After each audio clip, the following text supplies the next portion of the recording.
మీ ఎలాంటి వ్యాపార ప్రకటనలకైనా వెంటనే మా ఛానల్ సంప్రదించండి. ప్రస్తుతం మనతో పాటు ప్రముఖ ఆధ్యాత్మికవేత్త వేదిక్ ఆస్ట్రాలజర్ గోనుగొంట్ల సురేష్ బాబు గారు ఉన్నారు. సో గురుగారితో మాట్లాడేద్దాం. నమస్కారం గురుగారు. మణికంఠ గారు నమస్కారం అండి. గురుగారు, మార్చి నెల వృషభ రాశి వారి పరిస్థితి ఏ విధంగా ఉంటుందంటారు? మనకి 3వ తారీఖు గ్రహణం ఉంది. మరి ఆ గ్రహణం వీళ్ళకి ప్లస్సా మైనస్సా, ఎన్ని రోజులు ఆ ప్రభావం వీళ్ళ మీద ఉంటుంది? మరి ఉగాదిని ఏ విధంగా పురస్కరించుకుంటే ఈ నెల వీళ్ళకి అన్ని శుభాలే కలుగుతాయి అంటారు? ఓం గం గణపతియే నమః. స్వర్ణలక్ష్మి నమస్తే అస్తు. పరబ్రహ్మ స్వరూపిణి రాజ్యం దేహి ధనం దేహి సర్వకామాంచ దేహి మే. స్వర్ణలక్ష్మి కృపా కటాక్షం వల్ల ప్రతి ఒక్కరికి ధనలాభం కలగాలి, అనుకునే కోరికలన్నీ నెరవేరాలి, వీళ్ళు రాజ్యాధికారం రావాలి, గొప్ప లీడర్షిప్ పొజిషన్లో ఉండాలి, నాయకత్వం ఉండాలి, అంతేకాకుండా ప్రతి నిమిషం వీళ్ళు ఆనందభరితంగా ఉండాలి ఈ వృషభ రాశి వాళ్ళు అని చెప్పేసి స్వర్ణలక్ష్మి అమ్మవారిని గణపతిని మనం కోరుకుందాము. ఈ మార్చి మంత్కి 2 ముఖ్యమైన విషయాలు. ఒకటి గ్రహణం, సోషల్ మీడియాలో ఆల్రెడీ పటాపట అందరూ వెళ్ళిపోతూ ఉంది. రెండోది ఉగాది జరుగుతూ ఉందండి. ఇవన్నీ వచ్చేటప్పటికి లైఫ్లో, పర్సనల్ లైఫ్లో, ఎన్విరాన్మెంట్లో చాలా ఎక్కువగా ఇంపాక్ట్ చేసే ఈవెంట్ అని చెప్పుకోవాలి. ఈ ఈవెంట్ వృషభ రాశి వాళ్ళకి 2 రకాలుగా, ఒకటి పాజిటివ్ సైడ్, నెగిటివ్ సైడ్లో. పాజిటివ్ సైడ్లో చూసుకుంటే వీళ్ళకి ధనలాభం చూపిస్తుందండి. ఖచ్చితంగా ధనలాభం చూపిస్తుంది. అందులోని ఈ బాగున్న రాశులు ఇది ఒక రాశి నేను ఎప్పుడు చెప్పుకుంటూ ఉంటాను. అయితే రెండో విషయం వీళ్ళకి ఏంటంటే కుటుంబానికి సంబంధించిన వ్యవహారాల్లో కొంచెం ఎక్కడో చోట అసంతృప్తి ఉండే అవకాశం ఉంటుంది, అంటే విభేదాలు ఉండే అవకాశం ఉంటుందని చెప్తూ ఉంటారు. ఈ గ్రహణం వల్ల మనకి ఇంపాక్ట్ వీళ్ళకి ఎన్ని రోజులు ఉంటుంది? ఖచ్చితంగా ఒక 11 రోజుల నుంచి 21 రోజులు అయితే దీని యొక్క ఇంపాక్ట్ ఉంటుంది. ఆ తర్వాత అయితే ఆ ప్రభావం అయితే పోతూ ఉంటుంది. ఇంకా కొన్ని గ్రంథాల్లో మనకి 3 నెలలు కూడా ఉంటాయని చెప్తుంటారు. బట్ నేనైతే దాంతో అయితే చెప్పను కానివ్వండి. ఈ రాశి వాళ్ళకి అట్లీస్ట్ ఒక 11 రోజుల ముందు, 11 రోజుల తర్వాత ఖచ్చితంగా అయితే దీని యొక్క ప్రభావం ఉంటుంది. ఆ తర్వాత ప్రభావం పోతూ ఉంటుంది. ఏం చేయాలి అనే రెమెడీస్ మనం తర్వాత చూద్దాం. లేదంటే ఇప్పుడే చెప్పుకున్నా కానీ క్యూరియాసిటీగా జనరల్గా మనకి ఏం చెప్తారంటే జపం చేసుకోమని చెప్తారు, స్నానం చేయమని చెప్తారు, దానాలు ఎక్కువగా ఇవ్వమని చెప్తూ ఉంటారు. ఈ 3 కంపల్సరీ చెప్తూ ఉంటారు. ఏదైనా కనుక ఆ గ్రహణం టైంలో జపం చేసుకుంటే మంత్రసిద్ధి వస్తుంది అని చెప్తారు. ముందు తర్వాత సహజంగా స్నానం చేస్తూ ఉంటారు. కొంతమంది ముందు చేయకపోయినా అట్లీస్ట్ తర్వాత గ్రహణం విడిచిన తర్వాత చేసుకుంటూ ఉంటారు. తర్వాత దానాలు ఎక్కువ చేయమని చెప్తూ ఉంటారు. ఫుడ్ అనేది లైట్గా తీసుకోమని చెప్తూ ఉంటారు అనమాట. కొంతమంది తింటారు, కొంతమంది తింటారు. బట్ యూజువల్గా ఆధ్యాత్మికంగా ఉండాలి అనుకున్న వాళ్ళకి ఇది పవర్ఫుల్ డే, అందరికీ కాదు. కామన్గా వెళ్ళిపోయే వాళ్ళకి ఏముంటుందండి, అది ఇప్పుడు సాయంత్రం ½ అవర్, అది డజంట్ మేక్ ఎనీ డిఫరెన్స్ అండి. బట్ ఆధ్యాత్మికంగా ఉండి ఉన్నతంగా ఎదగాలి అనుకున్న వాళ్ళకి, ఈ మెంటల్గా క్లాట్స్, ఓకే, డెసిషన్ మేకింగ్ సరిగా లేని వాళ్ళకి, ఇలాంటి వాళ్ళకి ఇబ్బందులు ఉన్న వాళ్ళకి it's a very good time అండి. పర్టికులర్గా మంత్ర సాధన చేసే వాళ్ళకి శ్రీ విద్య ఉపాసన కానివ్వండి, మనకి గాయత్రి మంత్రాలు ఎనీ, శివం నమ శివ, ఇలాంటి ఎన్ని మంత్రాన్ని జపం చేసే అలవాటు ఉన్న వాళ్ళకి ఆ జపం, ఆ యొక్క మంత్రం యొక్క సిద్ధి రావాలంటే ఆ గ్రహణం పట్టు నుంచి విడుపు వరకు, అంటే విడిచే వరకు మొన్న టయాన్ని కనుక జపం సాధన కూర్చుని చేస్తే మంత్రసిద్ధి వస్తుందని చెప్తూ ఉంటారు. ఇవి మంత్రం సిద్ధి వచ్చిన రాని వాళ్ళకి ఏం చేయాలంటే చక్కగా ఏదైనా జపం చదువుకోవటం, తర్వాత స్నానం చేసి శుద్ధి చేసుకుంటే సరిపోతుందని చెప్తూ ఉంటారు. అంతేగాని టూ మచ్ ఎవరు చేయొద్దండి. వీళ్ళంతా కిందకి పైన కిందకేసి ఎక్స్ట్రీమ్గా ఏది చేయకూడదు. ఓకే, ఎంతవరకు అంటే అంతవరకు మోడరేట్గా చేసుకుంటూ ఉండాలి. ఈసారి గ్రహం అయితే ఖచ్చితంగా ఉందని మనం తెలుసుకోవచ్చు. ఈ రాశి వాళ్ళకి ఈ గ్రహణంతో పాటు కొన్ని గ్రహాలు కూడా మారుతూ ఉన్నాయండి. మార్చి 15న సూర్యుడు మారుతూ ఉన్నారండి.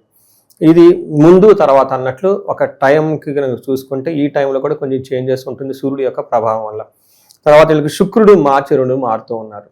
సో వీళ్ళకి ఏమైందంటే మార్చి 2 అంటే బిగినింగ్ నుంచి, అంటే గ్రహణం ఒక రోజు ముందు నుంచే వీళ్ళకి శుక్రుడు మారుతూ ఉన్నారంటే, సూర్యుడు వచ్చేటప్పుడు 15వ తారీఖు మారుతూ ఉన్నాడు. కుజుడు వచ్చేటప్పటికి ఈ మంత్ అంతా అక్కడే ఉన్నాడు. ఆల్రెడీ ఈ మంత్ బిగినింగ్లోనే కుజుడు అనమాట.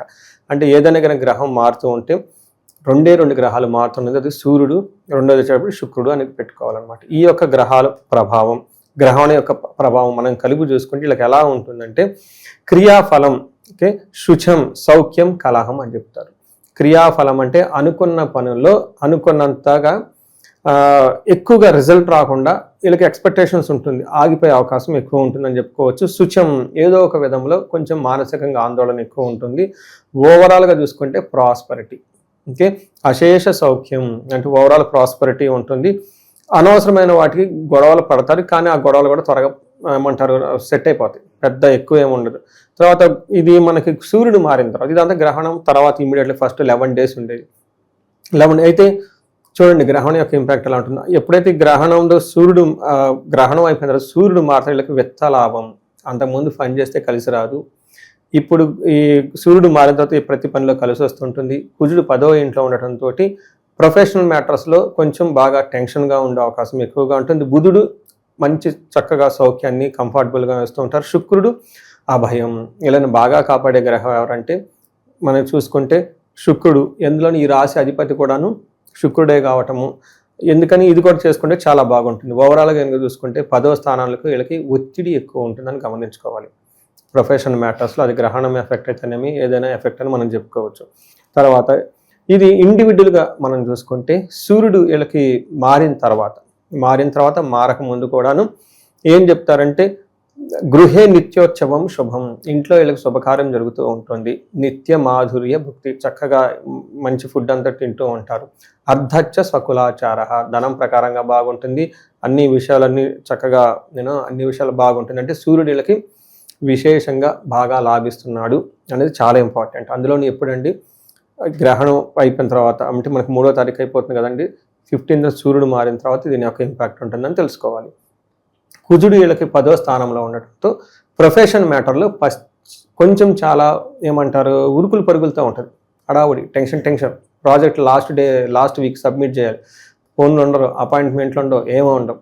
చాలామంది మనకి ఎన్ఆర్ఐలు ఈ సాఫ్ట్వేర్లో అపాయింట్మెంట్ తీసుకుంటూ ఉంటారు. తీసుకొని 15 days దాకా నాకు కనపడరు. ఆ అపాయింట్మెంట్ హ్యాంగ్ అయి పక్కన ఉంటుంది. ఇది ఏంటంటే అలా అయిపోయారంటే కాదండి, ప్రాజెక్ట్ డెడ్లైన్ అంటే అసలు మాకు కుదరలేదని చెప్తూ ఉంటారు. అలా ఈ టెన్షన్స్ ఎక్కువగా ఉండేసి డెడ్లైన్స్ ఎక్కువ ఉండే అవకాశం ఎక్కువగా ఉంటుంది. ఇంకా ఓవరాల్గా చూసుకుంటే శుక్రుడు వీళ్ళకి 11వ స్థానంలో మంచి యోగ్యతను ఇస్తూ ఉంటారు. ఇక్కడ మనకి సూర్యుడు మారిన గ్రహం, సూర్యుడు వీళ్ళకి మంచి చేస్తూ ఉన్నారు. మారిన గ్రహం ఈవెన్ శుక్రుడు కూడా వీళ్ళకి మంచి చేస్తూ ఉన్నారు. 11th హౌస్లో శుక్రుడు ఉంటే చాలా చాలా బాగా కలిసి వస్తుంది అంటారు. ఏ విషయంలో కలిసి వస్తుంది? పుష్టిం, శారీరకంగా పుష్టి ఉంటారు.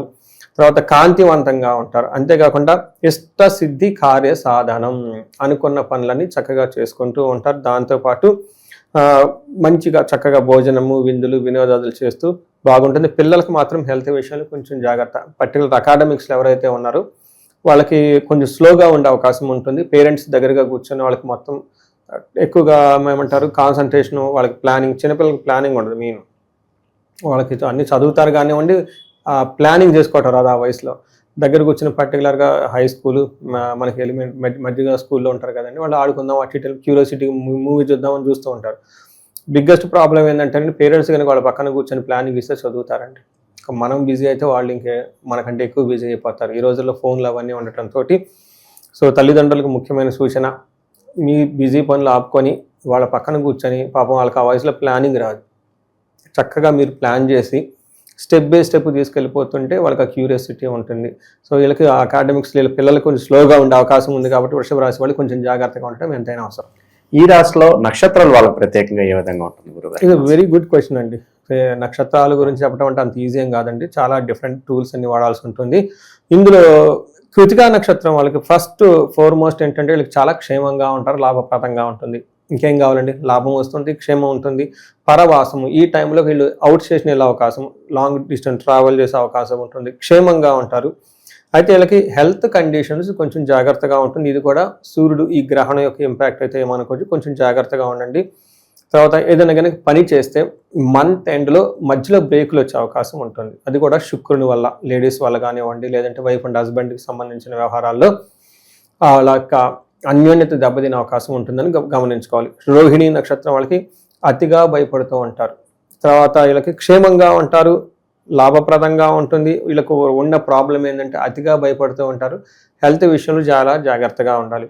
మృగశిర నక్షత్రం వీళ్ళకి చక్కగా అన్ని మ్యారేజెస్, ఫంక్షన్స్ అటే అందే అవకాశం ఎక్కువగా ఉంటుంది. క్షేమంగా ఉంటారు. వీళ్ళకి కూడా అతిగా భయపడుతూ ఉంటారు. ఈ రాశి వాళ్ళు ఒకే ఒక ప్రాబ్లం ఏంటంటే ప్రతి నక్షత్రంలో కామన్గా చూసుకుంటే అన్ని విషయాల బాగుంది, ప్రాఫిట్ ఉంటుంది, కానీ అతిగా భయపడుతూ ఉంటారు. అతిగా ఎక్కువగా భయపడిన అవసరమే లేదు. ఎందుకంటే బాగా ఉన్న రాశుల్లో ఈ 20-26 సంవత్సరంలో ఇది ఒక రాశి, మనం చాలాసార్లు చెప్పుకున్నాం కాబట్టి చిన్న చిన్నవి వస్తూ ఉంటాయి. జస్ట్ మూవ్ ఆన్, వెళ్ళిపోతూ ఉండటమే లైఫ్లో, అంతేనండి. ఇక విశేషంగా ఎలాంటి పరిహారాలు చేసుకుంటే బాగుంటుంది అంటారు? అలాగే మనకి మార్చ్ అనగానే చాలా వరకు ఎగ్జామ్స్ సీజన్ కూడా నడుస్తూ ఉంటుంది విద్యార్థులకు సంబంధించి. మరి వాళ్ళకి మంచి ఫలితాలు రావాలంటే ఎలాంటి పరిహారాలు బాగుంటాయి అంటారు? ఒక్క పరిహారం ఏంటంటే కుజుడు వీళ్ళకి సరిగా సపోర్ట్ ఇవ్వటం లేదు. వర్క్లో బాగా ప్రెషర్ ఉండే అవకాశం ఉంటుంది. సుబ్రహ్మణ్యేశ్వర స్వామి ఆరాధన, మనకి నాగుల కట్ట, అశ్వత్ కట్ట అంటూ ఉంటారు అనమాట. ఇక్కడ ఒక్కసారి పాలు కనుక పోస్తే జంట నాగులకి పాలతో అభిషేకం చేసి కొంచెం సేపు కూర్చొని మెడిటేషన్ చేస్తే ఈ ప్రెషర్ అనేది చాలా తగ్గుతుందండి. తర్వాత కుజుడికి సంబంధించి సుబ్రహ్మణ్యేశ్వర ఆరాధన ఎక్కువ చేసుకుంటే బాగా కలిసి వస్తుంది. మిగతా గ్రహాలన్నీ అనుకూలంగా ఉన్నాయి కాబట్టి ఈ గ్రహణ సమయంలో జపం ఎక్కువగా, అది శుక్రుడికి సంబంధించిన జపం చేసుకుంటూ ఉంటే చాలా బాగా కలిసి వస్తుంది. లేదా బెస్ట్ ఏంటంటే ఈ రాశి వాళ్ళకి ఎక్స్క్లూజివ్గా ఆ గ్రహణ టైంలో లక్ష్మీదేవికి సంబంధించిన ఏ చిన్న మంత్రమైనా తీసుకొని బిగినింగ్ నుంచి ఎండ్ వరకు స్నానం చేసి తర్వాత కూడా స్నానం చేసి కనుక సాధనలో కూర్చొని కనుక చదువుతూ ఉంటే ఆ యొక్క మంత్ర జపం యొక్క ప్రభావంతో ఆ మంత్రం సిద్ధించి వీళ్ళకి అమ్మవారి యొక్క కృప కలిగి అన్నీ సాధించుకుంటారండి. ఇదొక రహస్యం. చాలామందికి తెలవదు. చాలామంది గ్రహణం వచ్చాం కానీ ఈ స్నానం ఆ స్నానం అనుకుంటూ ఉంటారు. కానీ జపం కనుక చేస్తే ఏ మంత్రం అయితే పట్టుకొని ఆ యొక్క మంత్ర యొక్క సిద్ధి ఎలకు వస్తుందని చెప్తూ ఉంటాను. అఫ్కోర్స్ నేను ప్రతి గ్రహణానికి ఏదో ఒక మంత్రం తీసుకుని కూర్చుంటూ ఉంటానంటే రకరకాలు మా గురువులు ఇచ్చిన మంత్రాలు అవన్నీ ఉంటాయి కాబట్టి నేర్చుకుంటాం కాబట్టి ఒకసారి ఓల్డ్ మాత్రమే మళ్ళీ రిపీట్ చేసుకుంటూ కూర్చుంటాను, ఇంకా బాగా పవర్ ఉంటుందని చెప్పేసి. ఈ రాశి వాళ్ళకి లక్ష్మీదేవి మంత్రం ఏదైనా కనుక ఒక్క మంత్రాన్ని కనుక జపించుకుంటే వీళ్ళకి లైఫ్లో ఎప్పుడు ధనానికి ఇబ్బంది ఉండదండి. అందులో ఎందుకంటే ఈ రాశి వాళ్ళకి అధిపతి శుక్రుడికి అధిష్టాన దేవత లక్ష్మి కాబట్టి అట్లాంటి మంచి రాశి కాబట్టి ఇది సద్వినియోగం చేసుకుంటే టైం బాగుంటుంది. ఓవరాల్గా వృషభ రాశి వారి పరిస్థితి ఈ మార్చి నెల ఏ విధంగా ఉంటుందో మంచి విశ్లేషణ అందించారు. ధన్యవాదాలు. ధన్యవాదాలండి.